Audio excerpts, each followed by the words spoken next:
La République de Guinée vit une situation difficile marquée par une violence accrue. La stabilité politique est menacée, le climat politique a balancé également dans une violence depuis la contestation de l'avant-projet portant modification de la Constitution. Violence policière, abus de tout genre à l'endroit des manifestants. C'est ce à quoi on assiste aujourd'hui et cela nous amène à poser des questions. D'où vient cette violence et comment la pallier? Pour y répondre, je reçois pour vous aujourd'hui quelques invités guinéens et aussi bien ivoiriens. On revient juste après cette petite pause.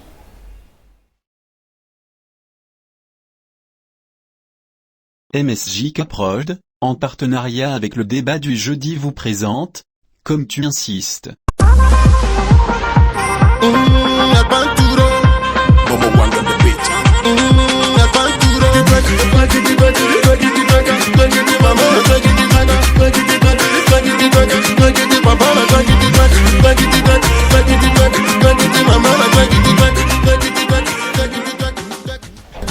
Amis internautes, amis du débat du jeudi, comme je vous l'annonçais tantôt, on va parler de la Guinée, le pays que vous connaissez déjà, et la situation aussi, vous ne l'ignorez pas. Alors, pour débattre cette émission aujourd'hui, je reçois pour vous deux invités comme annoncé tantôt, mais je vous les laisse le soin de se présenter eux-mêmes. Bien, merci beaucoup James. Je suis Hervé Tiekoura, ivoirien, ami de la Guinée, représentant du Fonds populaire ivoirien ici en Égypte, parti membre de l'Internationale socialiste, tout comme le RPG en Guinée. Merci. Et à ma droite, nous avons monsieur... Mon nom c'est So Abdoulaye, le coordinateur général du FNDC Égypte. Je dis bonjour aux chers internautes. Merci beaucoup, M. James, pour cette invitation. Alors, merci mes chers invités. Comme nous l'avons annoncé, on va parler de la situation aujourd'hui en Guinée. Une situation qui a vraiment déchaîné les chroniques et qui vraiment a besoin d'une réponse. Et pour cela, vous êtes invités dans notre émission spéciale aujourd'hui. Alors, sans plus tarder, je vais retourner directement vers le coordinateur général du FNDC en Égypte. C'est le FNDC qui mène aussi un combat vraiment rude en Guinée pour pouvoir pallier cette situation annoncée tantôt. Alors, comment en est-on arrivé là? Ok, bon, je pense que comme vous l'avez déjà décrit à l'entame de cette émission, le président actuel, le président de la République, le professeur Alpha Condé, élu pour un mandat de 5 ans, selon la Constitution, qui est renouvelable une seule fois, qu'il a renouvelé en 2015, veut une fois encore s'accaparer du pouvoir en modifiant la Constitution. Cependant, la Constitution de 2010 verrouille complètement, limite le nombre de mandats.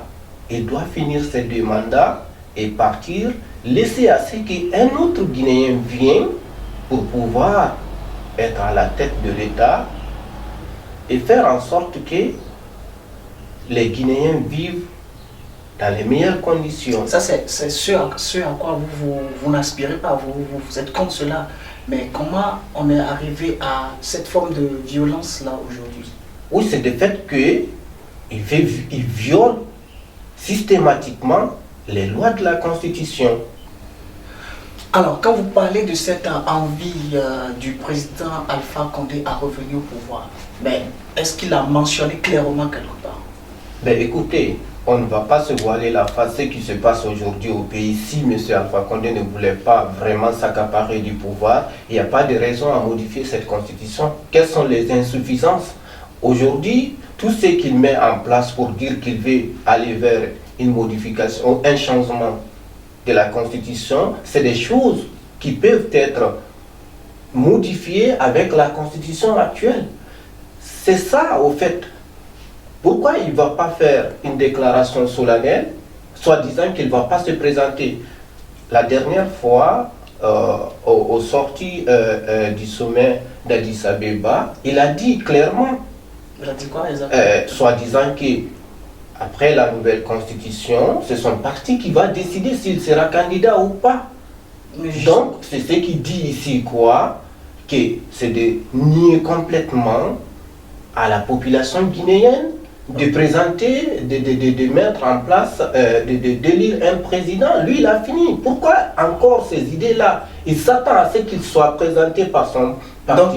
Donc juste, vous êtes inspiré juste de cette déclaration pour supposer que le président Alpha Condé reviendra pour un autre mandat, c'est ça? Non, c'est pas ça. Les prémices sont là. Vous-même, le monde entier est témoin de ce qui se passe en Guinée aujourd'hui. Juste à cause d'un changement constitutionnel, il y a des tueries, il y a des destructions des biens publics et privés. Tout ça là, juste l'idée de changer une constitution.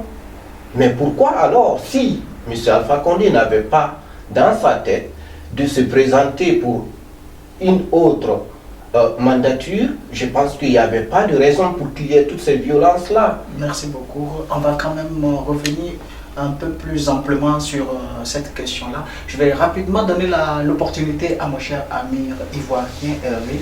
Alors, Monsieur Hervé, pensez-vous qu'une modification constitutionnelle, vous qui êtes de la Côte d'Ivoire, vous avez quand même eu aussi une histoire particulière concernant les élections.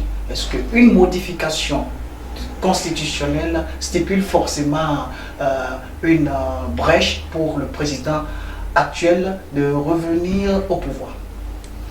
Très bien.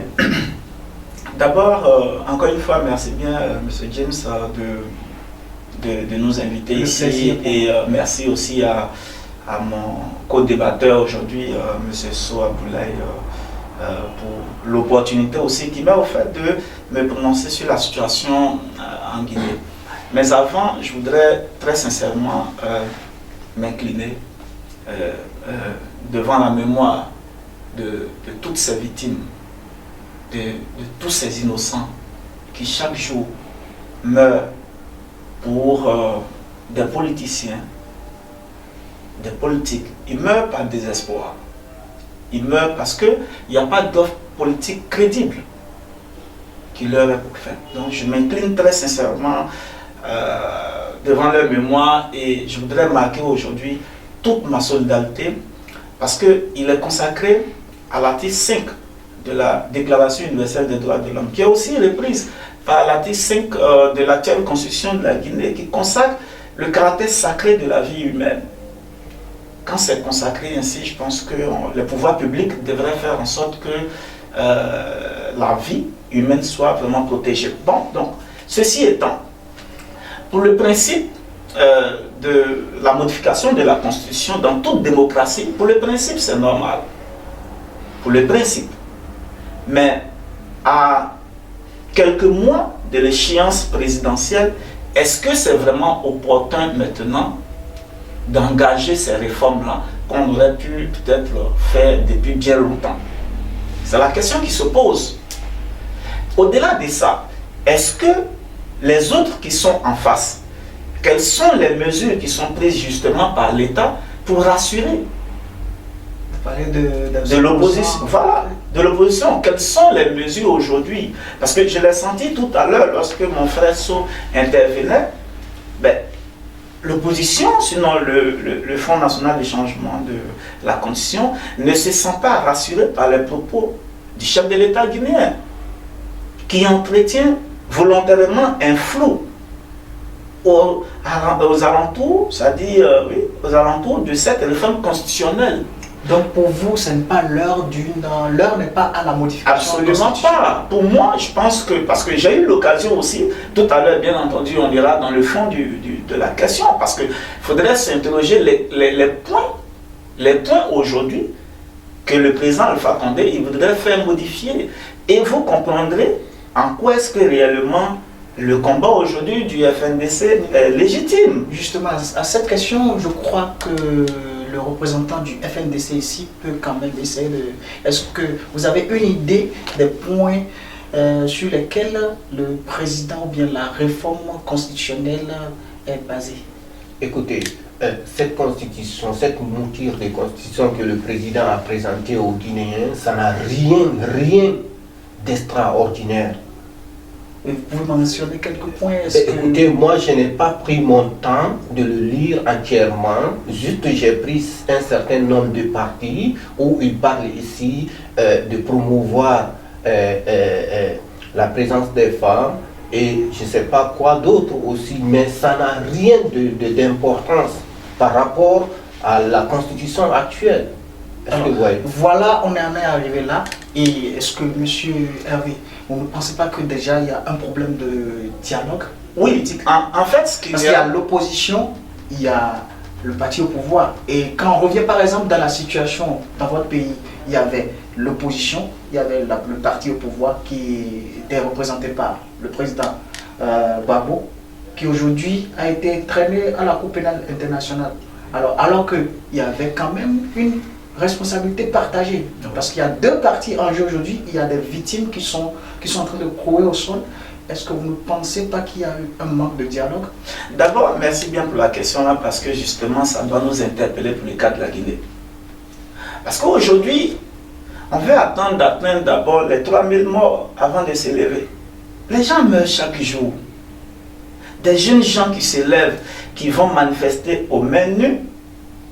Il y a des gens habillés en treillis qui reçoivent des ordres et qui les abattent comme des moutons. C'est pas normal. Il faut d'abord dénoncer cela. Maintenant, après tout ça, ça pose un problème général de confiance en nos institutions. Ça pose le problème en Guinée qui est en Guinée. C'est un problème qui date depuis, pas seulement en Guinée, mais dans tous nos pays en quelque sorte. Vous avez parlé du cas de la Côte d'Ivoire tout à l'heure, où bientôt on parle de réforme constitutionnelle, à 6 mois de l'échéance présidentielle. On a vu la modification constitutionnelle au Togo. Les gens observent. On va attendre à quel moment?